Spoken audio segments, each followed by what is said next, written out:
បន្ទាប់ពីការបោះឆ្នោតនៅថ្ងៃស្អែកតើអនាគតនយោបាយថៃនឹងคล้ายទៅជាយ៉ាងណា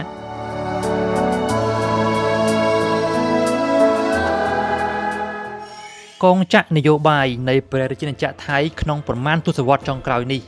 បានវិលខ្ញាល់រអិលធ្លាក់ចូលទៅក្នុងអ្វីដែលអ្នកនយោបាយវិទូបានប្រសិទ្ធនាមថាជាវដ្តកាយសាហាវដែលរួមមានទាំងការបោះឆ្នោតការធ្វើបាតកម្មតវ៉ាការអន្តរាគមន៍តាមផ្លូវតុលាការនិងការធ្វើរដ្ឋប្រហារយោធាជាដើមនៅពេលដែលការបោះឆ្នោតសកលដែលនឹងមកដល់នៅថ្ងៃទី8ខែកុម្ភៈឆ្នាំ2026ស្អែកនេះធាតុពិតប្រទេសថៃគឺកំពុងនៅលើផ្លូវបំបែកដ៏គ្រោះថ្នាក់បំផុតមួយ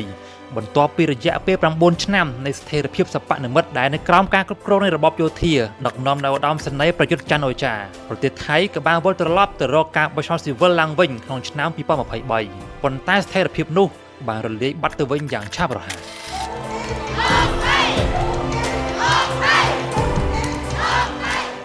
វិបត្តិនយោបាយដែលអុចឲ្យមានការបោះឆ្នោតមុនអាណត្តិក្នុងឆ្នាំ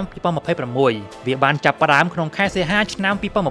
2025នៅពេលដែលតុលាការរដ្ឋធម្មនុញ្ញថៃបានដកតំណែងលោកស្រីផែថងថានស៊ីនវត្រាពីតំណែងជានាយករដ្ឋមន្ត្រីក្រោមមូលហេតុលើការរំលោភលើស្តង់ដារសីលធម៌យ៉ាងធ្ងន់ធ្ងរពាក់ព័ន្ធនឹងការសន្ទនាតាមទូរស័ព្ទដែលបានលេចធ្លាយជាមួយនឹងប្រធានព្រឹទ្ធសភារបស់កម្ពុជា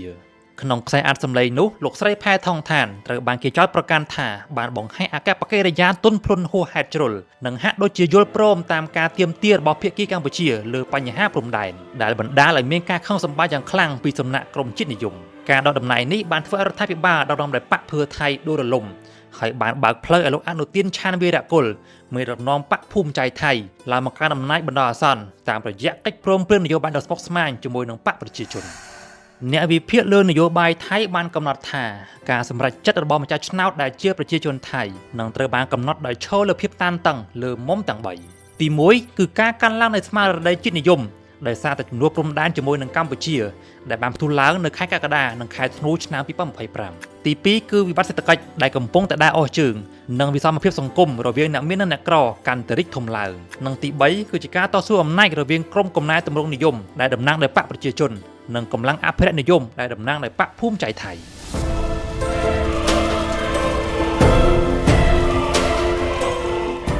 ប្រព័ន្ធបោះឆ្នោតថៃដែលត្រូវបានតាក់តែងឡើងដោយចរិតក្នុងរដ្ឋធម្មនុញ្ញដ៏មហាចម្រូងចម្រាសប្រដៅឡើងក្នុងរបបយោធាកាលពីឆ្នាំ2017ដែលត្រូវបានបង្កើតឡើងក្នុងគោលបំណងដ៏ចម្បងគឺការរារាំងគណៈបកណាមួយមិនឲ្យទទួលបានសម្លេងភាគច្រើនដាច់ខាតព្រមនឹងរឹតខ្ចៅមូលបន្តឹងរក្សាជំហរនៃឥទ្ធិពលរបស់ស្ថាប័នអភិរក្សនិយមការបោះឆ្នោតឆ្នាំ2026នឹងជ្រើសរើសសមាជិកសភាតំណាងរាស្ត្រសរុប500រូបដែលក្នុងនោះអាសនៈចំនួន400ត្រូវបានជ្រើសរើសដោយផ្ទាល់ក្នុងមណ្ឌលបោះឆ្នោតនីមួយៗនិងអាសនៈចំនួន100ទៀតនឹងត្រូវប្រគល់ទៅកាន់សមាជិកសភាណាដែលទទួលបានសម្លេងពីការបែងចែកតាមប្រព័ន្ធសមាមាត្រនៃសម្លេងឆ្នោតសរុបនៃបកនីមួយៗទទួលបានទូទាំងប្រទេសចំណុចដែលគេចាប់ផ្លឹកនឹងខុសគ្នាដាច់ស្រឡះពីការបោះឆ្នោតកាលពីឆ្នាំ2023នោះគឺជាការផុតកំណត់នៃបទបញ្ញត្តិអន្តរកាលដែលបានអនុញ្ញាតឲ្យសមាជិកព្រឹទ្ធសភាប្រមាណ250រូបដែលតែងតាំងពីក្រមយោធាមានសិទ្ធិបោះឆ្នោតជ្រើសរើសនាយករដ្ឋមន្ត្រីដែរយើងមិនភ្លេចទេថាក្នុងការបោះឆ្នោតឆ្នាំ2023នោះព្រឹទ្ធសភាបានប្រើអំណាចនេះដើម្បីរារាំងលោកភីថាលឹមចរិនរ័ត្នឲ្យឃ្លាតពីតំណែងនាយករដ្ឋមន្ត្រីទោះបីជាបករបស់លោកឆ្នះឆ្នោតលុបលុបយ៉ាងណាក៏ដោយទោះជាយ៉ាងណាថ្មីបើលើកនេះអំណាចក្នុងការជ្រើសនាយករដ្ឋមន្ត្រីគឺនៅលើសភាតំណាងរាស្ត្រទាំងស្រុងក្តី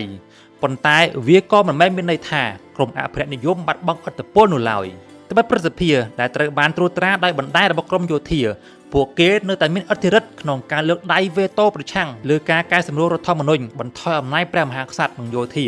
ដែលជាទីប្រាថ្នារបស់បកប្រជាជនដែលសម្បូរដោយការគាំទ្រពីក្រុមយុវជនដដែល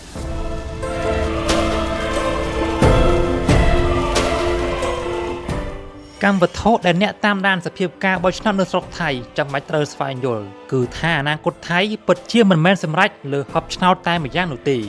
ប៉ុន្តែដៃអរូបដែលរៀបចំឡើងដោយបណ្ដាញអំណាចស្រមោលក្រៅផ្លូវការដែលលាក់ខ្លួននៅទីងងឹតអាកំបាំងទេតើដែលតែងលុកដៃចូលកកកកាយរឿងរ៉ាវប្រទេសនេះគោលការណ៍បណ្ដាញរាជាធិបតេយ្យឬ Network Monarchy ដែលជាប្រព័ន្ធនៃព្រះមហាក្សត្រថៃខ្លះជាអវតារទៅជ្រៀតចូលនយោបាយតាមរយៈស្ថាប័នរដ្ឋនានាដូចជាស្ថាប័នតុលាការនិងយោធាចាប់តាំងពីឆ្នាំ2019មកអំណាចស្រមោលនេះបានបញ្ចេញពន្លឺកាន់តែច្បាស់និងរឹងមាំជាងការប្រយុទ្ធសម័យព្រះចៅរាមាទី9ទៅទៀត ជាពិសេសបន្ទាប់ពីការពង្រឹងអំណាចលើក្រមរាជអង្គរៈដោយការផ្ទេរយោធាពីកងពលលេខ1និងលេខ11ដែលគេស្គាល់ថាជាកម្លាំងស្នូលសម្រាប់ធ្វើរដ្ឋប្រហារឲ្យទៅស្ថិតក្រោមការបញ្ជាផ្ទាល់របស់ព្រះរាជវាំង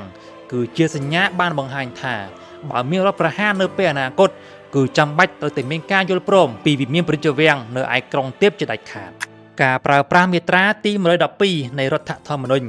ដែលជាក្រិតប្រឆាំងនឹងការប្រមាថប្រជាស្ដារនៃអង្គព្រះមហាក្សត្រត្រូវបានប្រើប្រាស់ជាអាវុធនយោបាយដើម្បីកម្ចាត់សកម្មភាពយុវជននិងអ្នកនយោបាយចម្រើននិយមណាដែលចង់បានកំណែតម្រង់ហើយអ្នកណាក៏ដោយដែលនិយាយពីការកែតម្រង់របបប្រជានិយម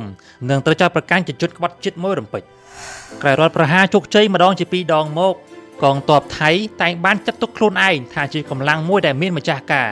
មិនស្ដាប់បញ្ជានយោបាយនិងប្រសិទ្ធធំដល់ខ្លួនឯងលើសពីច្បាប់ដែលបានចែងទៅទៀតម្យ៉ាងការកែប្រែច្បាប់ការពារជាតិកាលពីឆ្នាំ2008វាក៏បានធ្វើឲ្យរដ្ឋាភិបាលស៊ីវិលគ្មានអំណាចសោះឡើយក្នុងការជ្រើសរើសមេដឹកនាំយោធាតាមរយៈសង្គ្រាមជាមួយនឹងកម្ពុជាក្រមយោធាថៃបានបង្ហាញពីឥទ្ធិពលរបស់ខ្លួនយ៉ាងច្បាស់ក្រឡែតដោយហ៊ានបិទព្រំដែនជាមួយនឹងកម្ពុជាដោយអត្តនោម័តទោះបីជាមានការបញ្ជាឲ្យបើកវិញពីនាយករដ្ឋមន្ត្រីស៊ីវិលលោកស្រីផែថងឋានយ៉ាងណាក្តីនឹងការឈ្លានពានច្បាប់យកទឹកដីខ្មែរនិងប្រាសាទអស់14ទីតាំងដើម្បីជំរុញស្មារតីជាតិនិយមនិងពង្រឹងប្រជាប្រិយភាពរបស់បកភូមិใจថៃ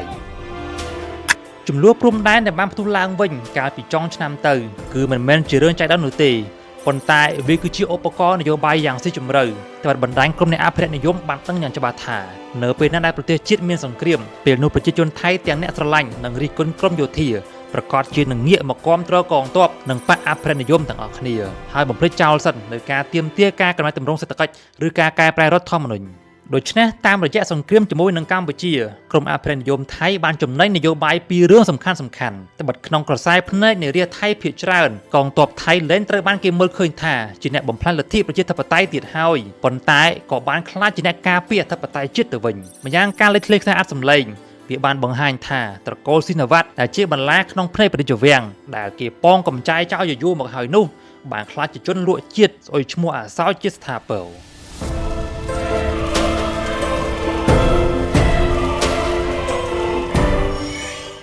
ពលនយោបាយថៃដែលគេស្ទង់មតិថានឹងមានសម្លេងគាំទ្រដ៏ច្រើនលើសលប់ត្រូវបានបែងចែកចេញជា3ពណ៌និង3ពលចម្បងគឺពណ៌ទឹកក្រូចតំណាងឲ្យបកប្រជាជនជាក្រុមចម្រើននិយមពណ៌ខៀវតំណាងឲ្យបកភូមិใจថៃជាក្រុមអភិរក្សនិយមនិងពណ៌ក្រហមតំណាងបកភឿថៃជាក្រុមប្រជានិយមផ្អែកលើទិន្នន័យស្ទង់មតិនិងសក្តានុពលអំណាចយើងក៏អាចវិភាគលទ្ធភាពលើសេណារីយ៉ូ3សំខាន់គឺសេណារីយ៉ូទី1បើបកប្រជាជនឈ្នះឆ្នោតលើសលប់ទោះបីបកប្រជាជនទទួលបានសម្លេងឆ្នោតច្រើនបំផុតប្រហែលពី200ទៅ330អាសនៈក៏ដោយក៏ពួកគេទំនងមិនអាចបង្កើតរដ្ឋាភិបាលដែលងាយស្រួលបាននោះឡើយបិទបណ្ដាញក្រុមអ្នកអភិរក្សនិយមនិងព្យាយាមប្រើយុទ្ធសាស្ត្ររារាំងឲ្យជាប់គាំងនយោបាយម្ដងទៀតហើយប្រសិនបើបកនយោបាយធំដែលមានសម្លេងច្រើនដូចជាបកភូមិใจថៃបកភឿថៃឬបកប្រជាធិបតេយ្យបដិសេធមិនចូលរួមសម្ព័ន្ធភាពជាមួយនឹងបកប្រជាជននោះបកពណ៌ទឹកក្រូចនេះនឹងត្រូវបង្ខំចិត្តធ្វើជាបកប្រឆាំងសាជាថ្មីដដែលប៉ុន្តែបើបកប្រជាជនមានសម្លេងគាំទ្រភាគច្រើនដាច់ខាតលើពី251អាសនៈដែលនាំឲ្យបកនេះអាចបង្កើតរដ្ឋាភិបាលបានដោយខ្លួនឯងពិតប្រាកដមែននោះនេះគឺជាសេណារីយ៉ូដែលមានហានិភ័យនៃរដ្ឋប្រហារយោធាដ៏សែនខ្ពស់បំផុតសេណារីយ៉ូទី2បើបកភូមិใจថៃដឹកនាំរដ្ឋាភិបាលចម្រុះនេះគឺជាសេណារីយ៉ូដែលមានលទ្ធភាពកើនឡើងខ្ពស់បំផុតប្រហែលខ្ទង់ 50% លោកអនុទីននឹងដើរតួជាមេដឹកនាំរដ្ឋាភិបាលចម្រុះដែលមានការគាំទ្រពីបកភឿថៃនិងបកអភិរក្សនិយមដទៃទៀតដូចជាបកប្រជាធិបតេយ្យជាដើមហើយប្រទេសថៃនឹងនៅក្រោមការត្រួតត្រារបស់ក្រមវីរៈជនក្រោមបារមីនៃព្រះរាជបល្ល័ង្កនិងកាំភ្លើងដដែលប៉ុន្តែរដ្ឋាភិបាលនេះត្រូវតែត្រៀមខ្លួនទប់ទល់នឹងបាតុកម្មតវ៉ាពីក្រមយុវជនដែលបាក់ខ្លួនឆ្នះឆ្នោតតែមិនអាចដឹកនាំរដ្ឋាភិបាលបានទៀតសេណារីយ៉ូទី3បើបកភឿថៃដឹកនាំរដ្ឋាភិបាលទោះបីត្រកូលស៊ីណាវ៉ាត់បានស្អុយឈ្មោះយ៉ាងណាក្តីប៉ុន្តែកិត្តិនាមត្រកូលនេះនៅតែមិនអាចលុបចេញពីចិត្តក្រុមអ្នកស្រែចម្ការឬអ្នកមានជីវភាពក្រីក្របាននោះឡើយបើបកភឿថៃទទួលបានអាសនៈចន្លោះពី80ទៅ100កៅអីពួកគេក៏អាចត្រឡប់ទៅចាប់ដៃជាមួយនឹងបកប្រជាជនដើម្បីបង្កើតរដ្ឋាភិបាលចម្រុះមួយសម្រាប់ការកែតម្រង់ប៉ុន្តែសេណារីយ៉ូនេះមិនត្រូវរុញឲ្យបកទាំងពីរប្រឈមមុខនឹងរឿងក្តីក្តាំរហូតឈានដល់ការរំលាយបកដោយតុលាការធម្មនុញ្ញក្នុងរយៈពេលដ៏ខ្លីបំផុតប៉ុន្តែបើភឿថៃហ៊ានទៅចាប់ដៃបង្កើតរដ្ឋាភិបាលជាមួយនឹងបកភូមិใจថៃម្ដងទៀតដូចលើកមុនរាថៃនឹងមិនអត់ឱនឲ្យទៀតនោះឡើយពួកគេនឹងប្រកាសជាបាត់បង់ប្រជាប្រិយភាពជារៀងរហូតទៅ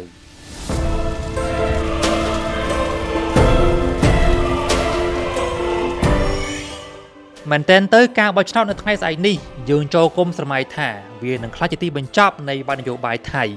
ដែលនឹងខូចផលវិជ្ជមានសម្រាប់កម្ពុជាឲ្យសោះប៉ុន្តែការបោះឆ្នោតនេះវានឹងក្លាយជាការចាប់ផ្ដើមនៃជំពូកចំនួនថ្មីដែលអាចនឹងជះឥទ្ធិពលមកកម្ពុជាម្ដងទៀតទន្ទឹមនឹងបទជប់បាញ់ដ៏មហាផុយស្រួយដូចសពថ្ងៃនេះអំណេះបន្ទាប់ពីការបោះឆ្នោតនេះអ្នកនឹងឃើញថាអ្នកឈ្នះឆ្នោតនៅស្រុកថៃនឹងមិនមែនជាអ្នកឈ្នះអំណាចនោះឡើយបកប្រជាជនទំនងនឹងឈ្នះឆ្នោតប្រជាប្រិយភាពយ៉ាងច្រើនបំផុតប៉ុន្តែបកភូមិใจថៃទំនងនឹងទទួលបានតំណែងជានាយករដ្ឋមន្ត្រីតាមរយៈការគ្រប់គ្រងពីបណ្ដាញអភិរក្សនិយមទី2តុលាការធម្មនុញ្ញនិងយោធានឹងបន្តដើរតួជាអាជ្ញាកណ្ដាលដែលលំអៀងដើម្បីរក្សាផលប្រយោជន៍របស់ក្រមវីរជនទី3រដ្ឋប្រហារនៅតែជាជំរឿនមួយជានិច្ចក្នុងប្រទេសថៃ